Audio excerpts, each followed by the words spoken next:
To this appeal, the emperor answered nothing, not a word about the consecration or coronation. He was unwilling to speak about the state of the negotiations or how the Roman service, humiliating for his majesty, had been unconditionally accepted in his name, but he did express himself openly on the subject of the invalid. It would cause great difficulties to perform the ceremony there. Since there was no choir, the bishops and clergy would be ill-placed.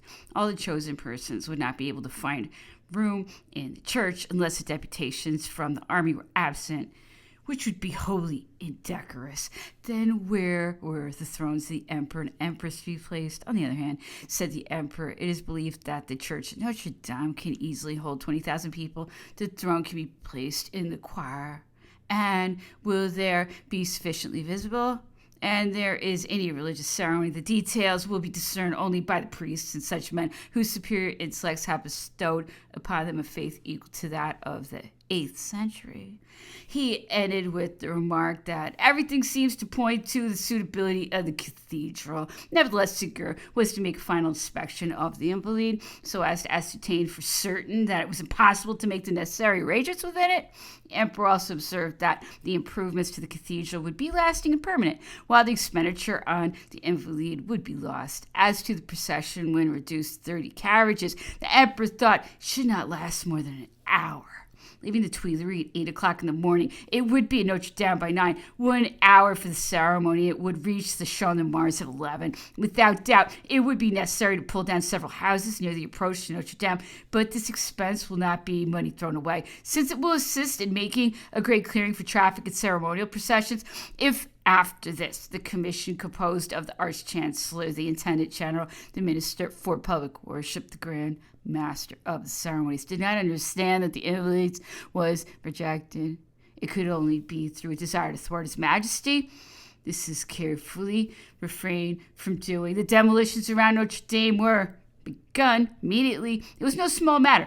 It was necessary to pull down the chapel of the ancient chapter, together with all the houses built against it, to open out the square before the great doors as far as the new colonnade of the Hotel Dieu, and to destroy a number of houses behind the church. The house of the choir boys near the city bridge had to be pulled down, the entrance to the archbishop's palace enlarged, and all the walls of the buildings laid bare by the demolition decorated. Even then Fontaine, who was appointed clerk of the works, regretted that he had not time to pull down all the houses belonging to the hospices on the right of the Rue de Parvis. Approaching the church, there was little opposition to fear on the part of the hospices and church authorities, but it was different with the other house owners. Compulsory acquisition for the public benefit had not then been thought of by the authorities. They worked by persuasion. Valuers were appointed, but the minister did not agree to the price they fixed. He appointed others. Then the house owner unreasonably objected. Assuredly, wrote Portalis to the emperor concerning such a case, opposition to this house owner could not be allowed to stop the authorities at a moment when it was necessary to press forward. However, since on such an occasion as Your Majesty's coronation, it is necessary that the citizens should look upon that august ceremony only as a blessing, I sent for the refractory owner, made him see how impertinent was his resistance. I told him that I hoped to obtain from his patriotism and good sense that which I should be unwilling to take by force. He showed himself chastened by my rebuke and promised to obey my orders implicitly. It is to the jurist Portalis that the credit of the invention of expropriation by ministerial persuasion belongs. The work went on by day and night. At night, by the flare of torches. The emperor also wished that the Rue de Rivoli, La Place du Carrousel, and the Quai Bonaparte should be entirely leveled and paved. This was no light task. Least of all, Fontaine entirely changed the aspect of Notre Dame. He took away from within the great ironwork screen of the choir and the 2 altars to the right and left of it. He drew up a plan of platforms and galleries, which would enable the deputations from all over France, at least, to be present at the coronation, though they might see nothing of the ceremony. On the outside, he intended to case a noble church in a pseudo-Gothic covering, to which was attached a portico and an immense porch rising to the height of the separation of the towers. This led to a vast gallery running along the whole length of the church on the side nearest to the Seine, and finally ending in the archbishop's palace. Napoleon had insisted on this corridor, and Fontaine took the opportunity of utilizing an awning which had been made for the King of a curious visit to Malmaison Imperial of the year 9, but which, unused and unpaid for, was still in the hands of the furnisher.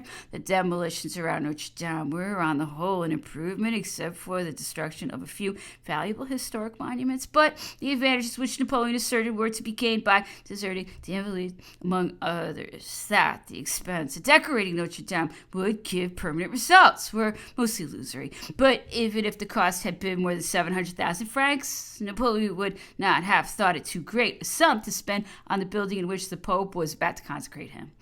Already, he was preparing a palace for the reception of His Holiness. At the command, Le Pavillon, the floor was made inhabitable, and the works completed in the Grand Gallery, so that the passage to Le Pavillon from the Musée might be ready for use. The emperor went to see which of the two castles of Compiègne and Fontainebleau would be the most suitable for the first meeting. Compiègne was lacking in everything, but Fontainebleau could be made tolerable by means of a few hasty improvements and a little furniture brought from Paris or borrowed on the spot. The emperor was received as if in a barrack, but the walls and roof were strong and well able to shelter the Pope and the two courts.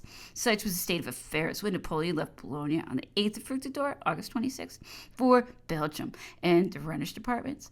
If the coronation was to take place on the 18th of Brumaire, November 9th, there were scarcely 2.5 months left. The preparations went on in haste, though no certainty was felt as to who was to be the consecrator. The dresses, as regulated by the decree, were made under the superintendence of Isabelle. Segur gave the orders, and Regnault de Saint-Jean d'Angely his advice.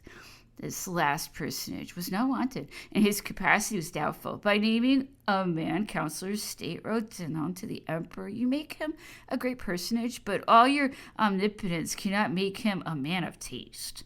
Denon had already designed the great seal of the state and aggrieved that he proposed to the emperor to design a dress for him which should be both dignified and magnificent, but he did not succeed in ousting Vergniaud, who, constrained by a sense of his own importance to keep within his house, sent instructions to the embroiderers, costumiers, tailors, and shoemakers, which were apparently little heeded, since he wrote, these work people have a great idea of their own importance just at present, and are very little disposed to perform their duties or to keep their places. This is almost equal to the remarks of Portalis to the house owner in the cathedral square, as shows that a feeling of arrogance had quickly arisen among the new aristocracy of the empire. Neither costumier, embroiderer, nor tailor knew whom actually to obey, for besides Isabelle, Regnault, Segur, and Denon, Monsieur Rumsa, the first chamberlain, busied himself in the matter in his capacity of keeper of the wardrobe. It was he who, of his own accord, bade the designers and embroiderers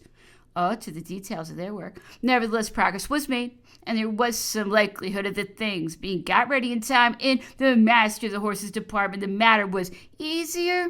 Caulaincourt had reckoned that he would need 140 new horses, 8 of which were to be a team of light bays for the Empress carriage, and 8 dapple gray for that of the Empress, the equipment only of a sovereign. Having obtained them, he prepared deliveries and urged on the coach builders. For 40 carriages were necessary. The Emperor's coach was ordered from Guillotine, according to the Precier and Fontaine's design, but the design was thought too costly, and for economy's sake, the richness and magnificence of it was a good deal curtailed, so that the final cost was 114,000 francs. The Grand Chamberlain, churchman as he had been, felt certain of the Pope's arrival and arranged accordingly. The Grand Marshal, accustomed to the unexpected and knowing how to act independently of his chief, was astonished at nothing and ready for anything, but the uncertainty continued to be most vexatious for the Grand Master of the ceremony. Since all the arrangements at Notre Dame depended on the coming of the Pope, the matter was only settled on the 20th of September. He had 48 days in which to get everything ready. There were the thrones to be prepared, one of which, approached by some perpendicular steps, occupied the whole end of the nave. There were hangings, for all the walls were to be embroidered or painted with the arms and insignia of the empire. There were carpets of blue velvet, on which golden bees had been powdered profusely, despite Denon and Segur. The curtains shutting off the choir and extending along the galleries were draped in immense folds and hid the pillars, so that the glorious building of stone was entirely draped in tinsel and frippery. Then there were the vessels for this service, which were demanded by the Abbé d'Astor, canon of Notre Dame, came for his customary at the coronation of kings, he said, to have everything new. He asked for not only a monstrous 2 crosses, 2 censers, 2 book covers, a ciborium, a holy water vessel, an offertory plate, 2 other vessels, a chalice, 2 pairs of vases for oil, and a bowl to match the vases, but also 16 copes in cloth of gold, with 8 tunics, 2 chasubles, a stole, 2 maniples, a lectionary, and a pastoral stole, as well as for 2,425 francs for church linen and the complete equipment of the staff of Notre Dame, consisting of 4 ushers, 12 choir boys, and under deacon of the mass, a large false stool for his holiness,